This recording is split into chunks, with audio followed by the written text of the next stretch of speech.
Welcome to the Public Access Storytime Hour. Brought to you by Altrusian Media and the Russian Comic Book Geek.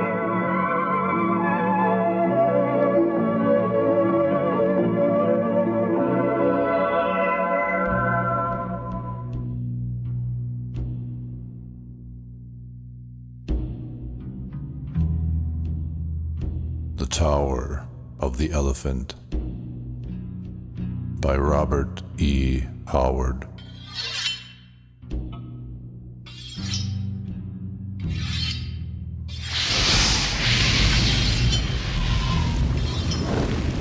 Torches flared murkily on the revels in the mall, where the thieves of the East held carnival by night. In the mall, they could carouse and roar as they liked, for honest people shunned the quarters, and watchmen, well paid with stained coins, did not interfere with their sport. Along the crooked, unpaved streets, with their heaps of refuse and sloppy puddles, drunken roisterers staggered, roaring. Steel glinted in the shadows where wolf preyed on wolf, and from the darkness rose the shrill laughter of women, and the sounds of scufflings and strugglings. Torchlight licked luridly from broken windows and wide-thrown doors, and out of those doors, stale smells of wine and rank, sweaty bodies. Clamor of drinking jacks and fists hammered on rough tables. Snatches of obscene songs rushed like a blow in the face. In one of these dens, merriment thundered to the low, smoke-stained roof, where rascals gathered in every stage of rags and tatters, furtive cut-purses, leering kidnappers, quick-fingered thieves, swaggering bravos with their wenches, strident-voiced women clad in tawdry finery. Native rogues were the dominant element, dark-skinned, dark-eyed Cimmerians, with daggers at their girdles and guile in their hearts. But there were wolves of a half-dozen outland nations there as well. There was a giant Hyborian renegade, taciturn, dangerous, with a broadsword strapped to his great gaunt frame. For men wore steel openly in the mall.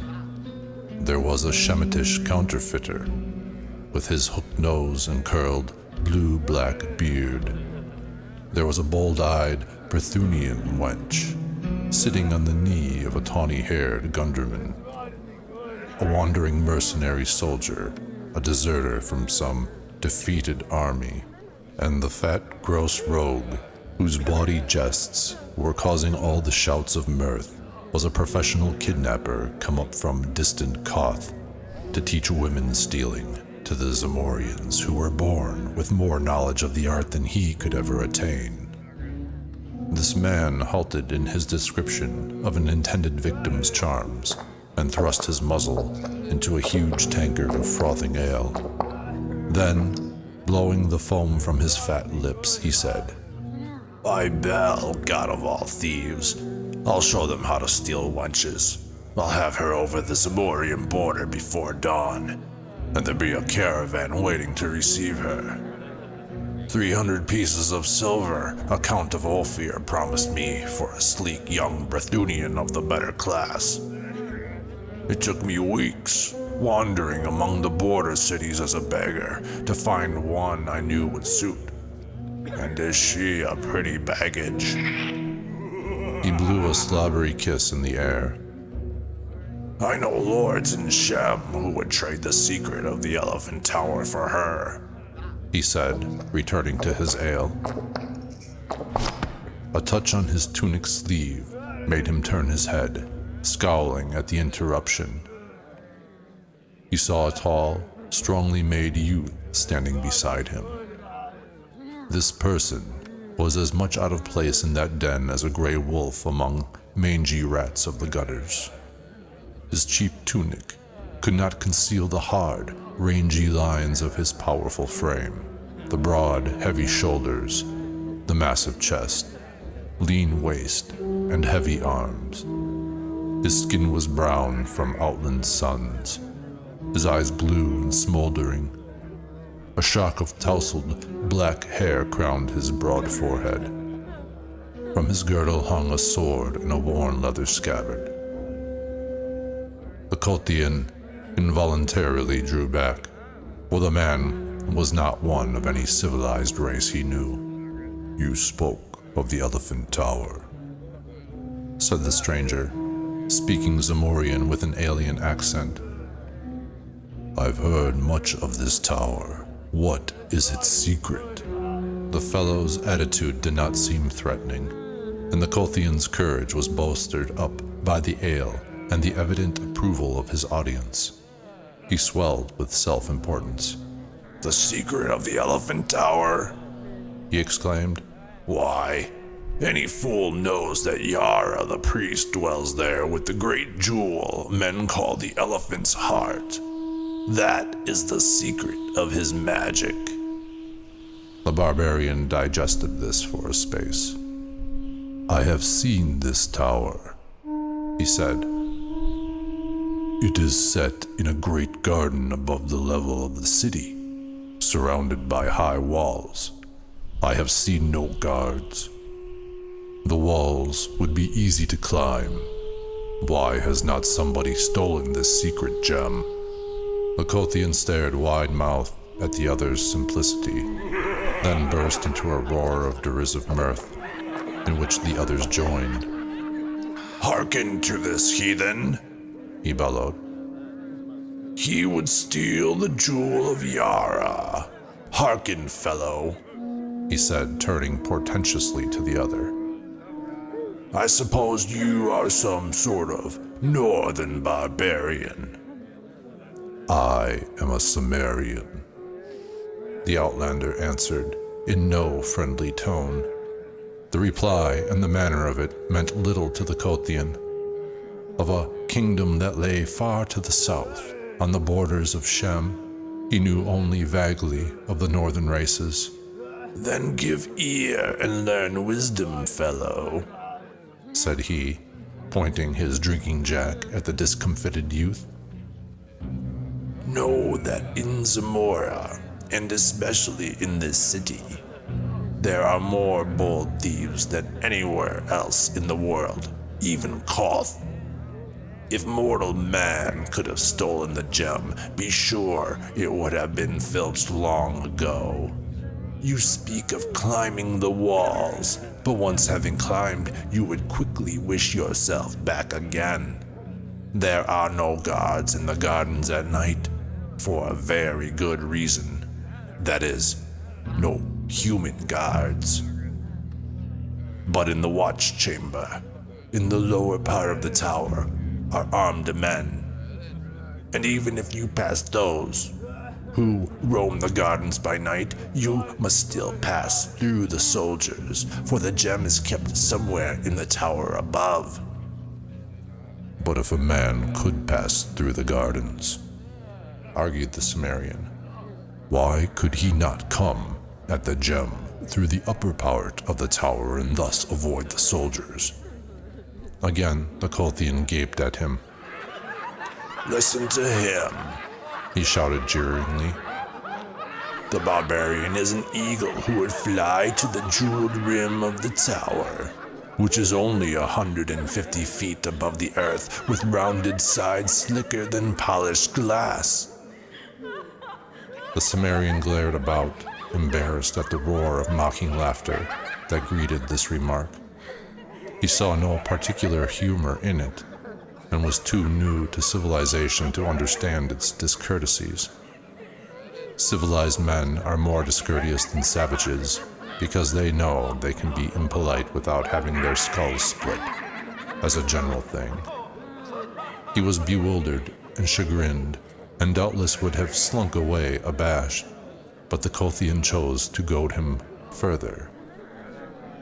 "Come, come," he shouted. Tell these poor fellows who have only been thieves since before you were spawned, tell them how you would steal the gem. There is always a way, if the desire be coupled with courage, answered the Cimmerian shortly, nettled. The Kothian chose to take this as a personal slur. His face grew purple with anger. What? He roared. You dare tell us our business and intimate that we are cowards? Get along! Get out of my sight! And he pushed the Cimmerian violently. Will you mock me and then lay hands on me? Grated the barbarian, his quick rage leaping up, and he returned the push with an open-handed blow that knocked his tormentor back against the rude hewn table. Ale splashed over the jack's lip, and the Kothian roared in fury, dragging at his sword. Heathen dog! He bellowed. I'll have your heart for that! Steel flashed, and the throng surged wildly back out of the way.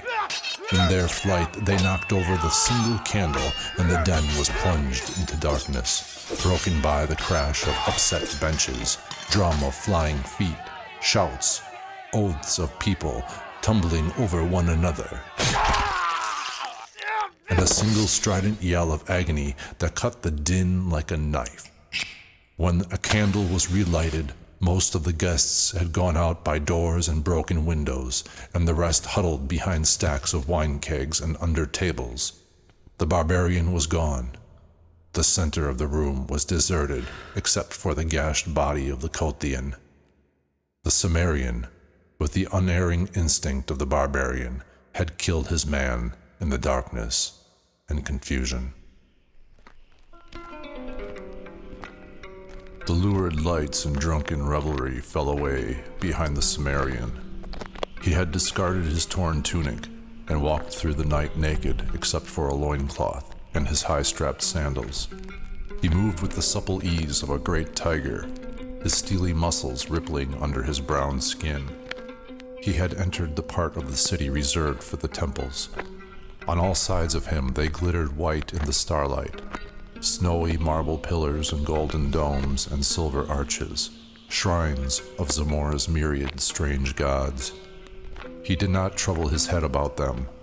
He knew that Zamora's religion, like all things of a civilized, long-settled people, was intricate and complex, and had lost most of the pristine essence in a maze of formulas and rituals. He had squatted for hours in the courtyards of the philosophers, listening to the arguments of theologians and teachers, and come away in a haze of bewilderment, sure of only one thing, and that they were all touched in the head. His gods were simple and understandable. Crom was their chief, and he lived on a great mountain, whence he sent forth dooms and death. It was useless to call on Crom because he was a gloomy, savage god, and he hated weaklings, but he gave man a courage at birth, and the will and might to kill his enemies, which, in the Cimmerian's mind, was all any god should be expected to do. His sandaled feet made no sound on the gleaming pave, no watchman passed, for even the thieves of the mall shunned the temples, where strange dooms had been known to fall on violators. Ahead of him he saw, looming against the sky, the Tower of the Elephant. He mused, wondering why it was so named. No one seemed to know. He had never seen an elephant, but he vaguely understood that it was a monstrous animal, with a tail in front as well as behind. This a wandering Shemite had told him, swearing that he had seen such beasts by the thousands in the country of the Hyborians. But all men knew what liars were the men of Shem. At any rate, there were no elephants in Zamora. The shimmering shaft of the tower rose frostily in the stars. In the sunlight it shone so dazzlingly that few could bear its glare, and men said it was built of silver. It was round, a slim, perfect cylinder, 150 feet in height, and its rim glittered in the starlight with the great jewels which crusted it. The tower stood among the waving exotic trees of a garden raised high above the general level of the city. A high wall enclosed this garden, and outside the wall was a lower level, likewise enclosed by a wall. No lights shone forth. There seemed to be no windows in the tower, at least not above the level of the inner wall. Only the gems high above sparkled frostily in the starlight. Shrubbery grew thick outside the lower or outer wall. The Cimmerian crept close and stood beside the barrier, measuring it with his eye. It was high, but he could leap and catch the coping with his fingers. Then it would be child's play to swing himself up and over, and he did not doubt that he could pass the inner wall in the same manner. But he hesitated at the thought of the strange perils which were said to await within. These people were strange and mysterious to him. They were not of his kind, not even of the same blood as the more westerly Brythunians, Nemedians, Kothians, and Aquilonians, whose civilized mysteries had awed him in times past. The people of Zamora were very ancient, and, from what he had seen of them, very evil. He thought of Yara, the high priest, who worked strange dooms from his jeweled tower, and the Cimmerian's hair prickled as he remembered a tale told by a drunken page of the court, how Yara had laughed in the face of a hostile prince, and held up a glowing evil gem before him, and how rays shot blindingly from that unholy jewel to envelop the prince, who screamed and fell down and shrank to a withered blackened lump that changed to a black spider, which scampered wildly about the chamber until Yara set his heel upon it. Yara came not often from his tower of magic, and always to work evil on some man or some nation. The king of Zamora feared him more than he feared death, and kept himself drunk all the time because that fear was more than he could endure sober. Yara was very old, centuries old, men said, and added that he would live forever because of the magic of his gem, which men called the heart of the elephant, for no better reason than they named his hold the elephant's tower. The Cimmerian, engrossed in these thoughts, shrank quickly against the wall. Within the garden, someone was passing, who walked with a measured stride. The listener heard the clink of steel, so after all, a guard did pace those gardens. The Cimmerian waited, expected to hear him pass again on the next round, but silence rested over the mysterious gardens. At last, curiosity overcame him. Leaping lightly, he grasped the wall and swung himself up to the top with one arm. Lying flat on the broad coping, he looked down into the wide space between the walls. No shrubbery grew near him, though he saw some carefully trimmed bushes near the inner wall. The starlight fell on the even sward, and somewhere a fountain twinkled. The Cimmerian cautiously lowered himself down on the inside and drew his sword, staring about him. He was shaken by the nervousness of the wild at standing thus unprotected in the naked starlight, and he moved lightly around the curve of the wall, hugging its shadow until he was even with the shrubbery he had noticed. Then he ran quickly toward it, crouching low, and almost tripped over a form that lay crumpled near the edges of the bushes. A quick look to the right and left showed him no enemy in sight, at least, and he bent close to investigate. His keen eyes, even in the dim starlight, showed him a strongly built man in the silvered armor and crested helmet of the Zamorian royal guard. A shield and a spear lay near him, and it took but an instant's examination to show that he had been strangled. The barbarian glanced about uneasily. He knew that this man must be the guard he had heard pass his hiding place by the wall. Only a short time had passed, yet in that interval, nameless hands had reached out of the dark and choked out the soldier's life. Straining his eyes in the gloom, he he saw a hint of motion through the shrubs near the wall. Thither he glided, gripping his sword.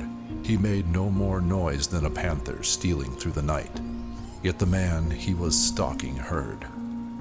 The Cimmerian had a dim glimpse of a huge bulk close to the wall, felt relief that it was at least human. Then the fellow wheeled quickly with a gasp that sounded like panic, made the first motion of a forward plunge, hands clutching, then recoiled as the Cimmerian's blade caught the starlight. For a tense instant, neither spoke, standing ready for anything. "You are no soldier," hissed the stranger at last. "You are a thief like myself." "And who are you?" asked the Cimmerian in a suspicious whisper. "Taurus of Nemedia." The Cimmerian lowered his sword. "I've heard of you. Men call you a prince of thieves." A low laugh answered him. Taurus was tall as the Cimmerian and heavier. He was big-bellied and fat, but his every movement betokened a subtle, dynamic magnetism, which was reflected in the keen eyes that glinted vitally, even in the starlight. He was bare-footed and carried a coil of what looked like a thin, strong rope, knotted at regular intervals. "Who are you?" he whispered. "Conan, a Cimmerian," answered the other. "I came seeking a way to steal Yara's jewel, that men call the elephant's heart." Conan sensed the man's great belly shaking in laughter, but it was not derisive. "By Bel, god of thieves," hissed Taurus. "I had thought only myself had courage to attempt that poaching. These Zamorians call themselves thieves. Bah! Conan, I like your grit. I never shared an adventure with anyone, but by Bel, we'll attempt this together if you're willing." "Then you are after the gem too?" "What else? I've had my plans laid for months. But you, I think, have acted on sudden impulse, my friend." "You killed the soldier?" "Of course. I slid over the wall when he was on the other side of the garden. I hid in the bushes. He heard me, or thought he heard something. When he came blundering over, it was no trick at all to get behind him and suddenly grip his neck and choke out his fool's life. He was like most men, half blind in the dark. A good thief should always have eyes like a cat." "You made one mistake," said Conan. Taurus's eyes flashed angrily. I, a mistake? Impossible." "You should have dragged the body into the bushes." Said the novice to the master of the art, "They will not change the guard until past midnight. Should anyone come searching for him now and find his body, they would flee at once to Yara, bellowing the news and give us time to escape. Were they not to find it, they'd go beating up the bushes and catch us like rats in a trap." "You are right," agreed Conan. "So, now attend. We waste time in this cursed discussion. There are no guards in the inner garden, human guards, I mean. Though there are sentinels, even more deadly.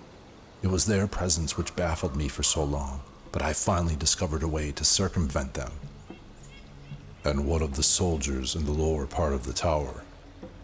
"Old Yara dwells in the chambers above. By that route we will come, and go, I hope.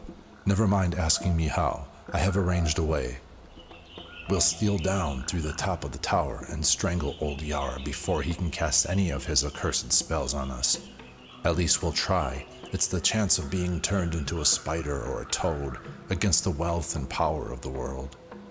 All good thieves must know how to take risks." "I'll go as far as any man," said Conan, slipping off his sandals. "Then follow me." And turning, Taurus leaped up, caught the wall and drew himself up. The man's suppleness was amazing considering his bulk. He seemed almost to glide up over the edge of the coping. Conan followed him, and laying flat on the broad top, they spoke in wary whispers. "I see no light," Conan muttered. The lower part of the tower seemed much like that portion visible from outside the garden, a perfect gleaming cylinder with no apparent openings. "There are cleverly constructed doors and windows," answered Taurus, "but they are closed. The soldiers breathe air that comes from above.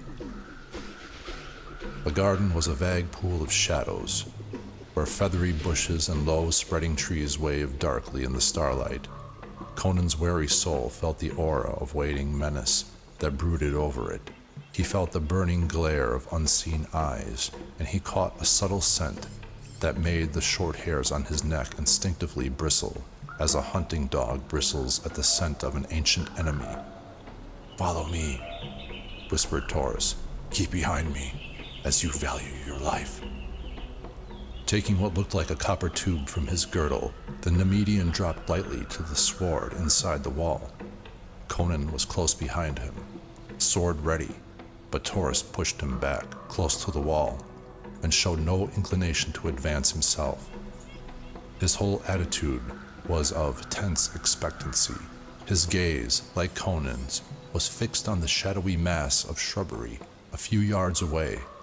This shrubbery was shaken, although the breeze had died down. Then two great eyes blazed from the waving shadows, and behind them other sparks of fire glinted in the darkness. "Lions," muttered Conan. "Aye, by day they are kept in subterranean caverns below the tower. That's why there are no guards in this garden." Conan counted the eyes rapidly. 5 in sight, maybe more, back in the bushes. They'll charge in a moment. "Be silent," hissed Taurus, and he moved out from the wall cautiously, as if treading on razors, lifting the slender tube. Low rumblings rose from the shadows, and the blazing eyes moved forward. Conan could sense the great slavering jaws, the tufted tails, lashing tawny sides. The air grew tense. The Cimmerian gripped his sword, expecting the charge and the irresistible hurtling of giant bodies. Then Taurus brought the mouth of the tube to his lips and blew powerfully. A long jet of yellowish powder shot from the other end of the tube and billowed out instantly in a thick green-yellow cloud that settled over the shrubbery, blotting out the glaring eyes. Taurus ran back hastily to the wall. Conan glared without understanding. The thick cloud hid the shrubbery, and from it no sound came. "What is that mist?" the Cimmerian asked uneasily. "Death," hissed the Nemedian. "If a wind springs up and blows it back upon us, we must flee over the wall. But no, the wind is still. And now it is dissipating. Wait until it vanishes entirely. To breathe it is death." Presently, only yellowish shreds hung ghostily in the air. Then they were gone, and Taurus motioned his companion forward. They stole toward the bushes, and Conan gasped. Stretched out in the shadows lay 5 great tawny shapes. The fire of their grim eyes dimmed forever. A sweetish, cloying scent lingered in the atmosphere. "They died without a sound," muttered the Cimmerian. "Taurus, what was that powder?" "It was made from the black lotus whose blossoms wave in the lost jungles of Katai, where only the yellow-skulled priests of Yun dwell. Those blossoms strike dead any who smell of them." Conan knelt beside the great forms, assuring himself that they were indeed beyond power of harm. He shook his head. The magic of the exotic lands was mysterious and terrible to the barbarians of the north. "Why can you not slay the soldiers in the tower in the same way?" he asked. "Because that was all the powder I possessed. The obtaining of it was a feat which, in itself, was enough to make me famous among the thieves of the world. I stole it out of a caravan bound for Stygia, and I lifted it in its cloth of gold bag out of the coils of the great serpent which guarded it, without awaking him. But come, in Bel's name, are we to waste the night in discussion?" They glided through the shrubbery to the gleaming foot of the tower, and there, with a motion enjoining silence, Taurus unwound his knotted cord, on one end of which was a strong steel hook. Conan saw his plan and asked no questions as the Nemedian gripped the line a short distance below the hook and began to swing it about his head. Conan laid his ear to the smooth wall and listened, but could hear nothing. Evidently, the soldiers within did not suspect the presence of intruders, who had made no more sound than the night wind blowing through the trees. But a strange nervousness was on the barbarian. Perhaps it was the lion smell which was over everything.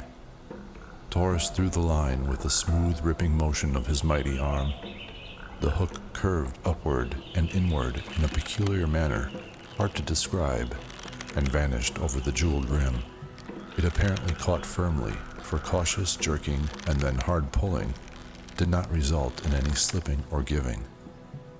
"Look, the first cast," murmured Taurus. It was Conan's savage instinct which made him wheel suddenly, for the death that was upon them made no sound. A fleeting glimpse showed the Cimmerian the giant tawny shape, rearing upright against the stars, towering over him for the death stroke. No civilized man could have moved half so quickly as the barbarian moved. His sword flashed frostily in the starlight with every ounce of desperate nerve and thew behind it, and man and beast went down together. Cursing incoherently beneath his breath, Taurus bent above the mass and saw his companion's limbs move as he strove to drag himself from under the great weight that lay limply upon him. A glance showed the startled Nemedian that the lion was dead. Its slanting skull split in half. He laid hold of the carcass, and, by his aid, Conan thrust it aside and clambered up, still gripping his dripping sword. "Are you hurt, man?" gasped Taurus, still bewildered by the stunning swiftness of that touch-and-go episode. "No, by Crom," answered the barbarian, "but that was as close a call as I've had in a life no ways tame. Why did not the cursed beast roar as he charged?" "All things are strange in this garden," said Taurus. "The lions strike silently, and so do other deaths. But come, little sound was made in that slaying. But the soldiers might have heard, if they are not asleep or drunk. That beast was in some other part of the garden and escaped the death of the flowers. But surely there are no more. We must climb this cord. Little need to ask a Cimmerian if he can." "If it will bear my weight," grunted Conan, cleansing his sword on the grass. "It will bear thrice my own," answered Taurus. "It was woven from the tresses of dead women, which I took from their tombs at midnight and steeped in the deadly wine of the upas tree to give it strength. I will go first, then follow me closely." The Nemedian gripped the rope, and crooking a knee about it, began the ascent. He went up like a cat, belying the apparent clumsiness of his bulk. The Cimmerian followed. The cord swayed and turned on itself, but the climbers were not hindered. Both had made more difficult climbs before. The jeweled rim glittered high above them, jutting out from the perpendicular of the wall, so that the cord hung perhaps a foot from the side of the tower, a fact which added greatly to the ease of the ascent. Up and up they went, silently, the lights of the city spreading out further and further to their sight as they climbed, the stars above them more and more dimmed by the glimmer of the jewels along the rim. Now Taurus reached up a hand and gripped the rim itself, pulling himself up and over. Conan paused a moment on the very edge, fascinated by the great frosty jewels whose gleams dazzled his eyes. Diamonds, rubies, emeralds, sapphires, turquoises, moonstones, set thick as stars in the shimmering silver. At a distance, their different gleams had seemed to merge into a pulsing white glare, but now, at close range, they shimmered with a million rainbow tints and lights, hypnotizing him with their scintillations. "There is a fabulous fortune here, Taurus," he whispered. But the Nemedian answered impatiently, "Come on. If we secure the heart, these and all other things shall be ours." Conan climbed over the sparkling rim. The level of the tower's top was some feet below the gemmed ledge. It was flat, composed of some dark blue substance set with gold that caught the starlight, so that the whole looked like a wide sapphire flecked with shining gold dust. Across from the point where they had entered, there seemed to be a sort of chamber built upon the roof. It was of the same silvery material as the walls of the tower, adorned with designs worked in smaller gems. Its single door was of gold, its surface cut in scales and crusted with jewels that gleamed like ice. Conan cast a glance at the pulsing ocean of lights which spread far below them, then glanced at Taurus. The Nemedian was drawing up his cord and coiling it. He showed Conan where the hook had caught. A fraction of an inch of the point had sunk under a great blazing jewel on the inner side of the rim. "Luck was with us again," he muttered. "One would think that our combined weight would have torn that stone out. Follow me. The real risks of adventure begin now. We are in the serpent's lair, and we know not where he lies hidden." Like stalking tigers, they crept across the darkly gleaming floor and halted outside the sparkling door. With a deft and cautious hand, Taurus tried it.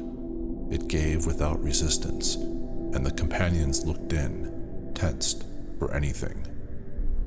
Over the Nemedian's shoulder, Conan had a glimpse of the glittering chamber, the walls, ceiling, and floor of which were crusted with great white jewels which lighted it brightly, and which seemed its only illumination.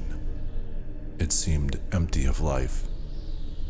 "Before we cut off our last retreat," hissed Taurus, "go you to the rim and look over on all sides. If you see any soldiers moving in the gardens, or anything suspicious, return and tell me. I will await you within this chamber."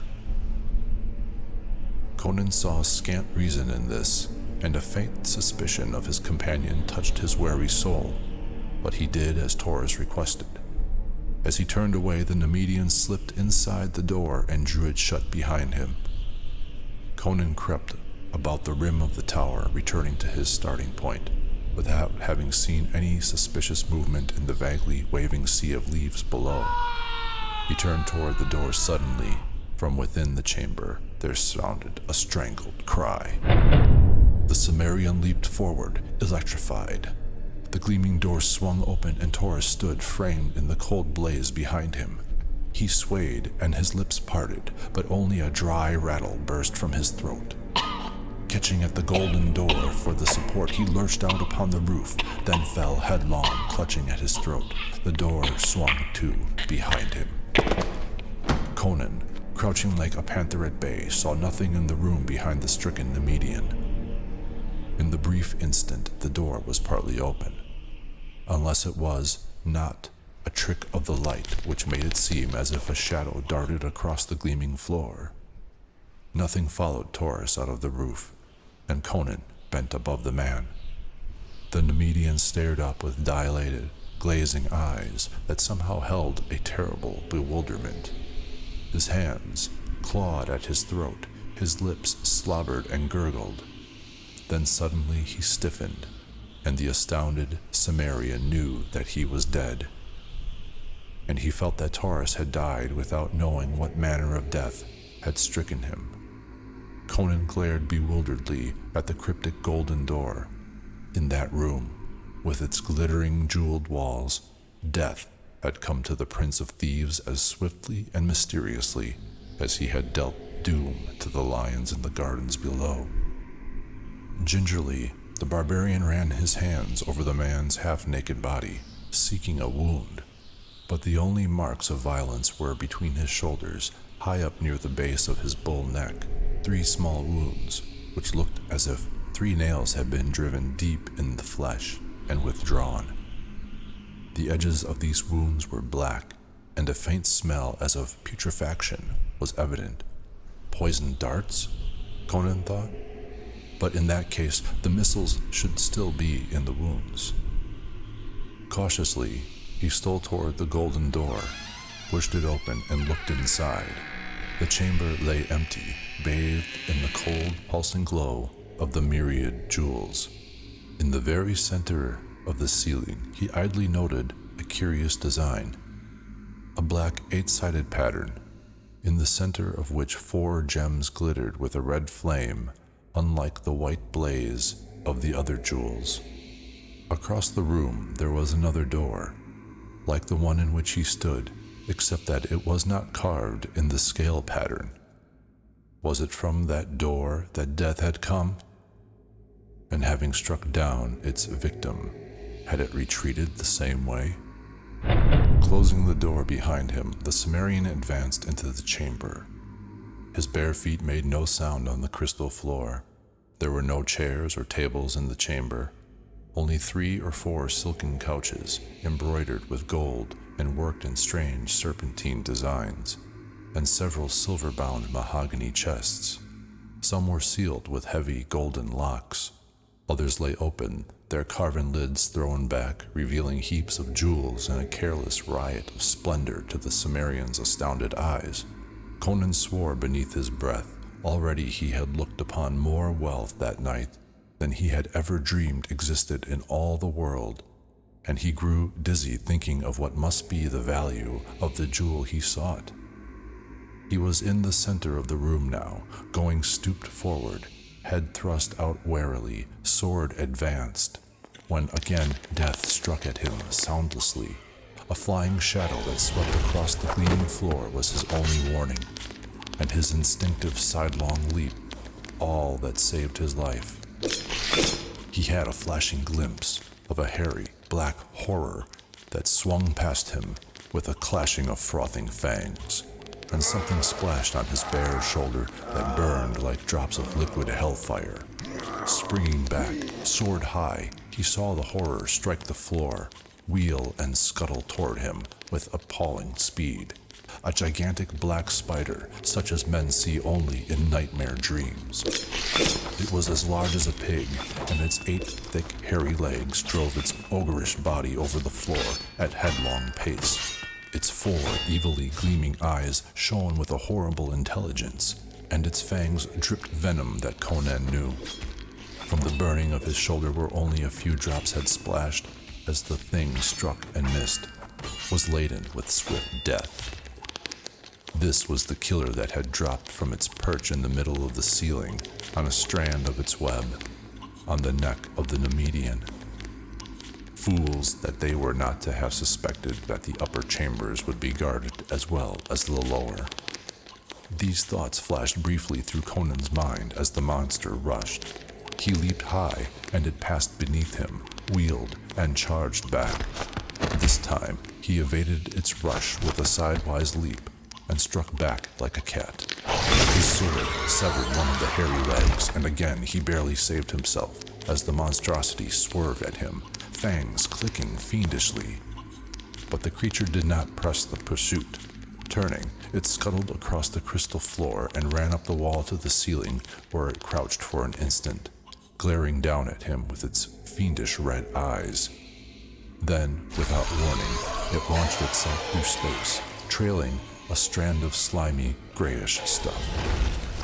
Conan stepped back to avoid the hurtling body, then ducked frantically, just in time to escape being snared by the flying web rope.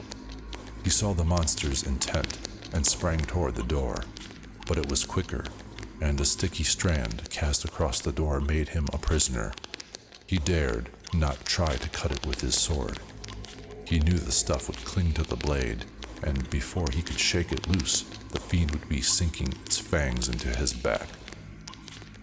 Then began a desperate game, the wits and quickness of the man matched against the fiendish craft and speed of the giant spider. It no longer scuttled across the floor in a direct charge, or swung its body through the air at him. It raced about the ceiling and the walls, seeking to snare him in the long loops of sticky gray web strands, which it flung with a devilish accuracy. These strands were thick as ropes, and Conan knew that once they were coiled about him, his desperate strength would not be enough to tear him free before the monster struck. All over the chamber went that devil's dance, in utter silence except for the quick breathing of the man, the low scuff of his bare feet on the shining floor, the castanet rattle of the monstrosity's fangs. The gray strands lay in coils on the floor. They were looped along the walls. They overlaid the jewel chests and silken couches and hung in dusky festoons from the jeweled ceiling.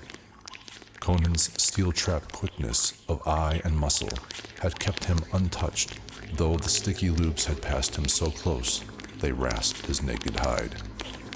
He knew he could not always avoid them. He not only had to watch the strands swinging from the ceiling, but to keep his eye on the floor, lest he trip in the coils that lay there.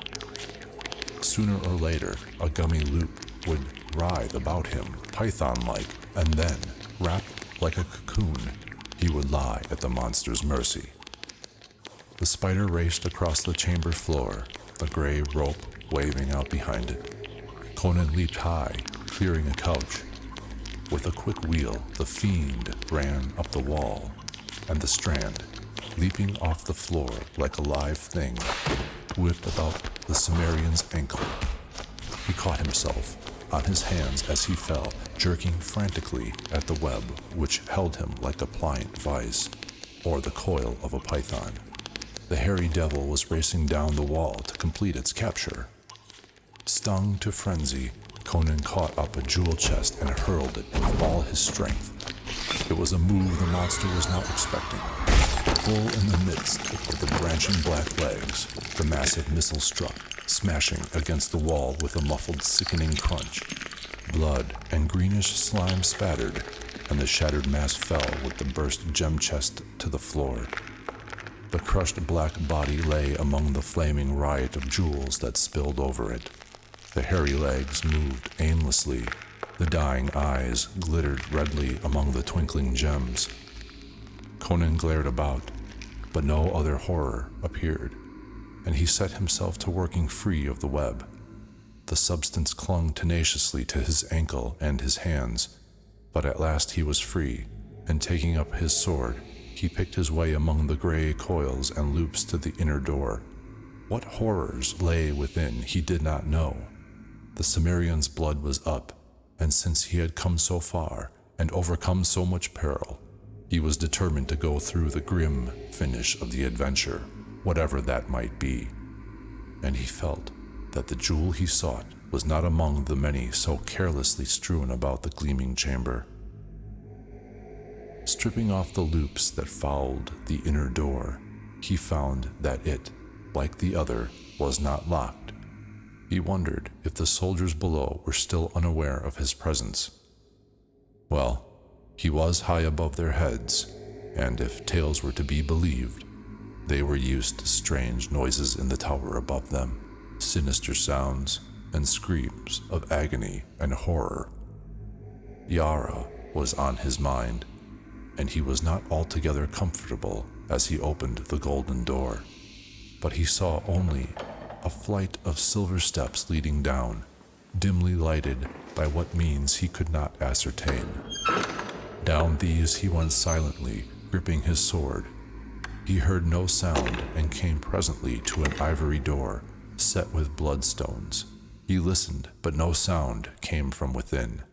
Only thin wisps of smoke drifted lazily from beneath the door, bearing a curious, exotic odor unfamiliar to the Cimmerian. Below him, the silver stair wound down to vanish in the dimness, and up that shadowy well no sound floated. He had an eerie feeling that he was alone, in a tower occupied only by ghosts and phantoms. Cautiously, he pressed against the ivory door, and it swung silently inward. On the shimmering threshold, Conan stared like a wolf in strange surroundings, ready to fight or flee on the instant. He was looking into a large chamber with a domed golden ceiling. The walls were of green jade, the floor of ivory, partly covered by thick rugs. Smoke and exotic scent of incense floated up from a brazier on a golden tripod, and behind it sat an idol on a sort of marble couch. Conan stared aghast. The image had the body of a man, naked and green in color, but the head was one of nightmare and madness, too large for the human body. It had no attributes of humanity. Conan stared at the wide, flaring ears, the curling proboscis, on either side of which stood white tusks tipped with round, golden balls. The eyes were closed, as if in sleep. This, then, was the reason for the name, the Tower of the Elephant, for the head of the thing was much like that of the beasts described by the Shemitish wanderer. This was Yara's god. Where, then, should the gem be but concealed in the idol, since the stone was called the elephant's heart? As Conan came forward, his eyes fixed on the motionless idol, the eyes of the thing opened suddenly. The Cimmerian froze in his tracks. It was no image, it was a living thing, and he was trapped in its chamber. That he did not instantly explode in a burst of murderous frenzy is a fact that measures his horror, which paralyzed him where he stood. A civilized man in his position would have sought doubtful refuge in the conclusion that he was insane. It did not occur to the Cimmerian to doubt his senses. He knew he was face to face with a demon of the elder world, and the realization robbed him of all his faculties except sight. The trunk of the horror was lifted and quested about. The topaz eyes stared unseeingly, and Conan knew the monster was blind. With the thought came a thawing of his frozen nerves, and he began to back silently toward the door. But the creature heard. The sensitive trunk stretched out toward him, and Conan's horror froze him again when the being spoke, in a strange, stammering voice that never changed its key or timbre. The Cimmerian knew that those jaws were never built or intended for human speech. Who is here? Have you come to torture me again, Yara? Will you never be done?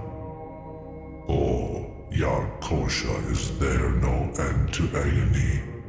Tears rolled from the sightless eyes, and Conan's gaze strayed to the limbs stretched out on the marble couch, and he knew the monster would not rise to attack him. He knew the marks of the rack and the searing brand of the flame, and tough-souled as he was, he stood aghast at the ruined deformities which his reason told him had once been limbs as comely as his own. And suddenly all fear and repulsion went from him, to be replaced by a great pity. What this monster was, Conan could not know, but the evidences of its sufferings were so terrible and pathetic that a strange aching sadness came over the Cimmerian. He knew not why. He only felt that he was looking upon a cosmic tragedy, and he shrank with shame, as if the guilt of a whole race were laid upon him. "I am not Yara," he said. "I am only a thief. I will not harm you." Come near that I may touch you, the creature faltered, and Conan came near unfearingly, his sword hanging forgotten in his hand.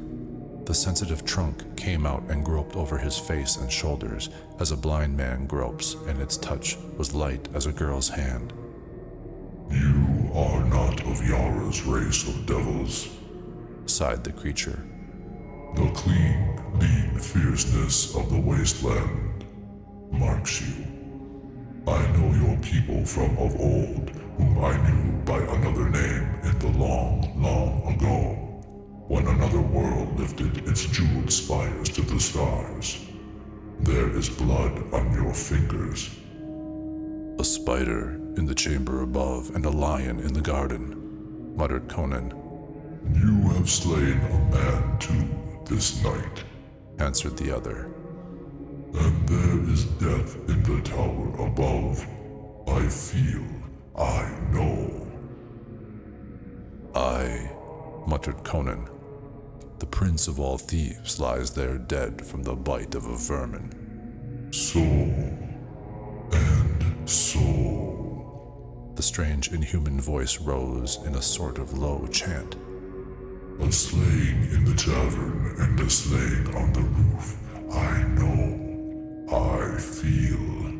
And the third will make the magic of which not even Yara dreams. Oh, magic of deliverance, green gods of Yag. Again, tears fell as the tortured body was rocked to and fro in the grip of varied emotions. Conan looked on, bewildered. Then the convulsions ceased. The soft, sightless eyes were turned toward the Cimmerian.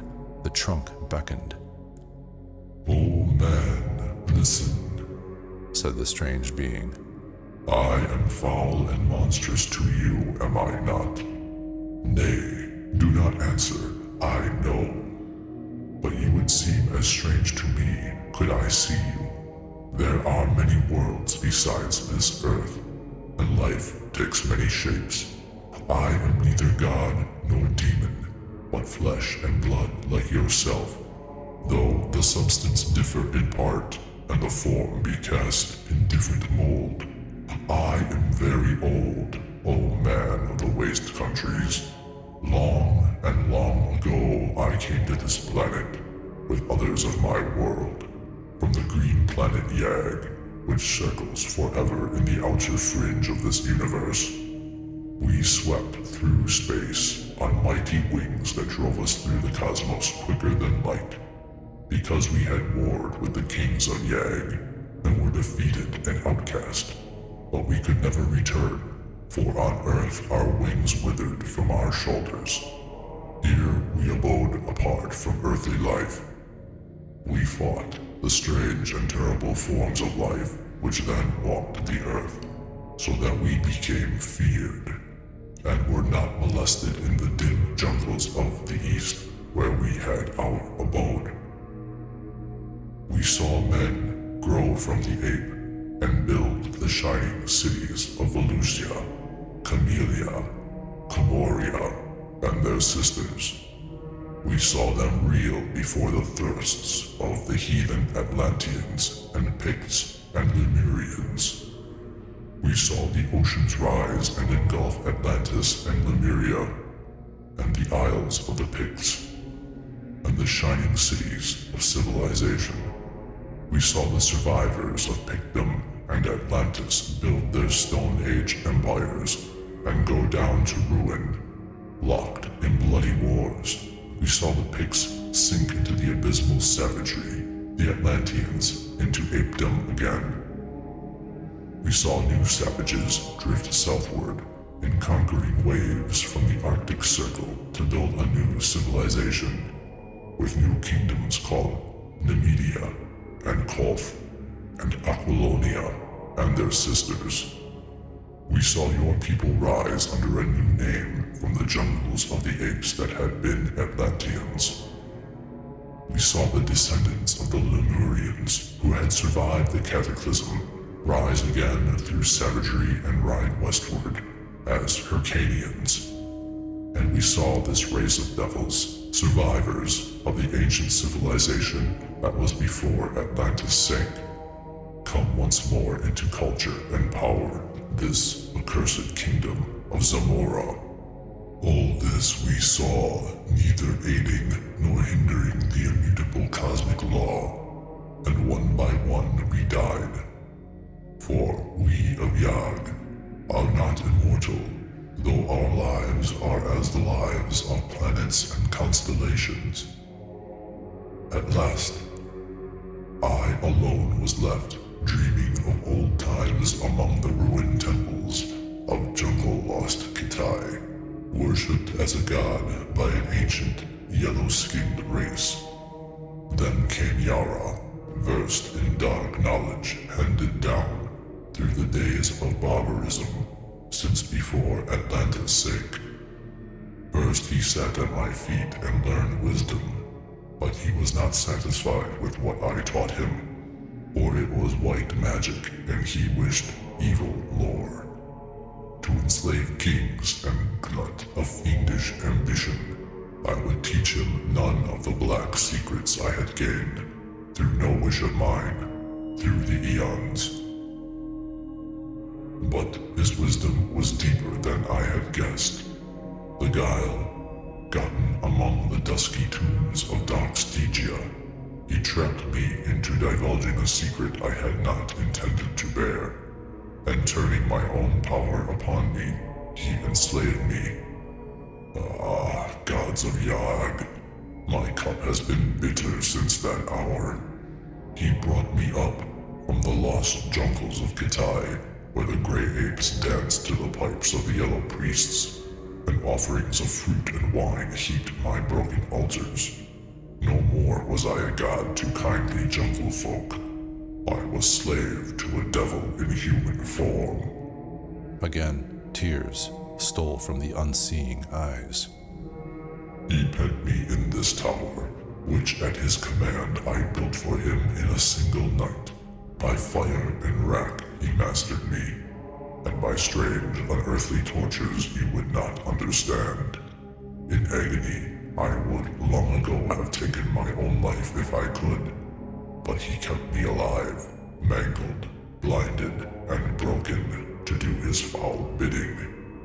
And for 300 years, I have done his bidding from this marble couch, blackening my soul with cosmic sins and staining my wisdom with crimes, because I had no other choice. Yet not all my ancient secrets has he wrested from me, and my last gift shall be the sorcery of the blood and the jewel. For I feel the end of time draw near. You are the hand of fate. I beg of you, take the gem you will find on yonder altar.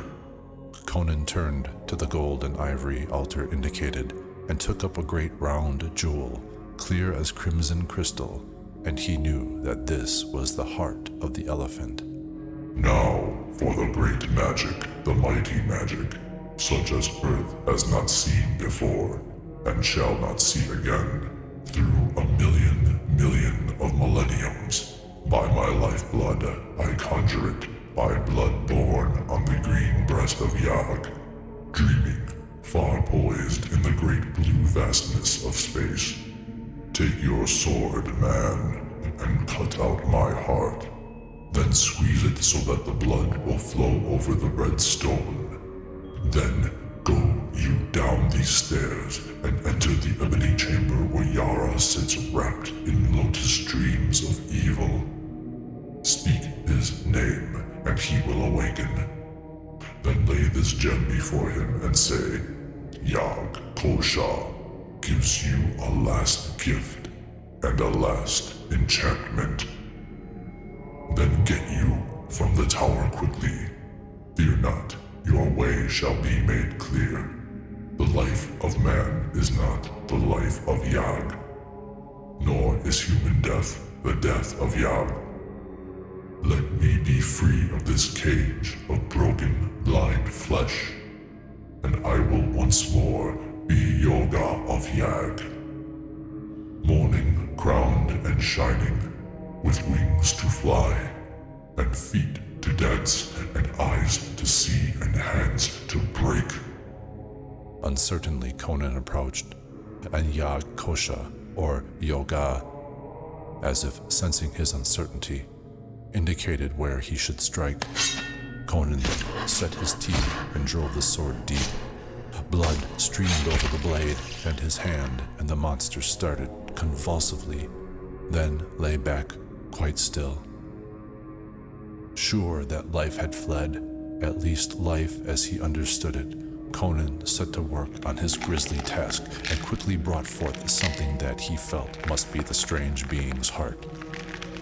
Though it differed curiously from any he had ever seen, holding the still pulsing organ over the blazing jewel, he pressed it with both hands, and a rain of blood fell on the stone. To his surprise, it did not run off, but soaked into the gem, as water is absorbed by a sponge. Holding the jewel gingerly, he went out of the fantastic chamber and came upon the silver steps. He did not look back. He instinctively felt that some sort of transmutation was taking place in the body on the marble couch, and he further felt that it was a sort not to be witnessed by human eyes. He closed the ivory door behind him and, without hesitation, descended the silver steps. It did not occur to him to ignore the instructions given him. He halted at an ebony door in the center of which was a grinning silver skull and pushed it open. He looked into a chamber of ebony and jet and saw, on a black silken couch, a tall, spare form reclining. Yara, the priest and sorcerer, lay before him, his eyes open and dilated with the fumes of the yellow lotus, far staring as if fixed on gulfs and nighted abysses beyond human ken. "Yara," said Conan, like a judge pronouncing doom, "awaken." The eyes cleared instantly and became cold and cruel as a vulture's. The tall, silken-clad form lifted erect and towered gauntly above the Cimmerian. "Talk!" His hiss was like the voice of a cobra. "What do you hear?" Conan laid the jewel on the great ebony table. "He who sent me this gem bade me to say, Yakosha gives a last gift and a last enchantment." Yara recoiled, his dark face ashy. The jewel was no longer crystal clear. Its murky depths pulsed and throbbed, and curious smoky waves of changing color passed over its smooth surface.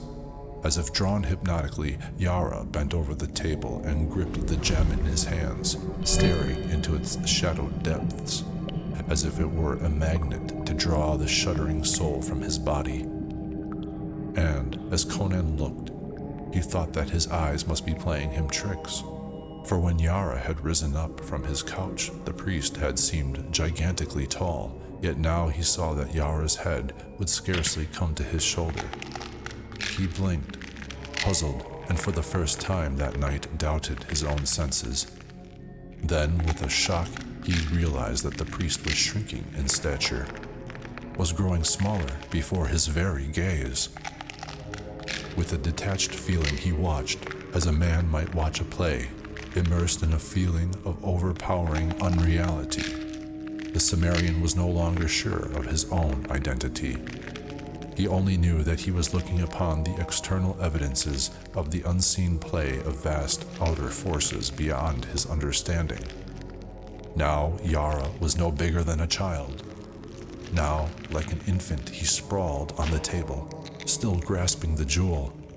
And now the sorcerer suddenly realized his fate, and he sprang up, releasing the gem. But still, he dwindled, and Conan saw a tiny, pygmy figure rushing wildly about the ebony tabletop, waving tiny arms and shrieking in a voice that was like the squeak of an insect. Now he had shrunk until the great jewel towered above him like a hill, and Conan saw him cover his eyes with his hands as if to shield them from the glare as he staggered about like a madman. Conan sensed that some unseen magnetic force was pulling Yara to the gem. Thrice he raced wildly about in a narrowing circle. Thrice he strove to turn and run out across the table. Then, with a scream that echoed faintly in the ears of the watcher, the priest threw up his arms and ran straight toward the blazing globe. Bending close, Conan saw Yara clamber up the smooth, curving surface, impossibly, like a man climbing a glass mountain.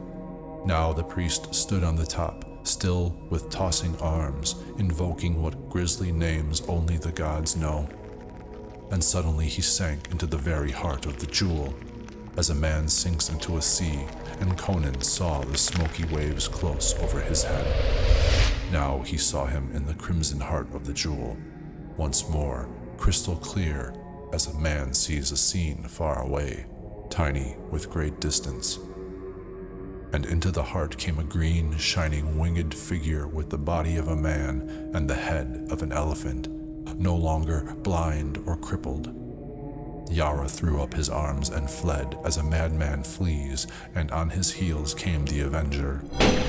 Then, like the bursting of a bubble, the great jewel vanished in a rainbow burst of iridescent gleams, and the ebony tabletop lay bare and deserted, as bare, Conan somehow knew, as the marble couch in the chamber above, or the body of that strange, transcosmic being called Yag Kosha and Yoga had lain. The Cimmerian turned and fled from the chamber, down the silver stairs. So amazed was he that it did not occur to him to escape from the tower by the way he had entered it. Down that winding, shadowy silver well he ran, and came into a large chamber at the foot of the gleaming stairs. There he halted for an instant. He had come into the room of the soldiers. He saw the glitter of their silver corselets, the sheen of their jeweled sword hilts. They sat slumped at the banquet board, their dusky plumes waving somberly above their drooping helmeted heads. They lay among their dice and fallen goblets on the wine-stained lapis lazuli floor, and he knew that they were dead. The promise had been made, the word kept. Whether sorcery or magic or the falling shadow of great green wings had stilled the revelry, Conan could not know, but his way had been made clear. And a silver door stood open, framed in the whiteness of dawn. Into the waving green gardens came the Cimmerian, and as the dawn wind blew upon him with the cool fragrance of luxuriant growths, he started like a man waking from a dream. He turned back uncertainly to stare at the cryptic tower he had just left. Was he bewitched and enchanted? Had he dreamed all that had seemed to have passed? As he looked, he saw the gleaming tower sway against the crimson dawn, its jewel-crusted rim sparkling in the growing light, and crash into shining shards.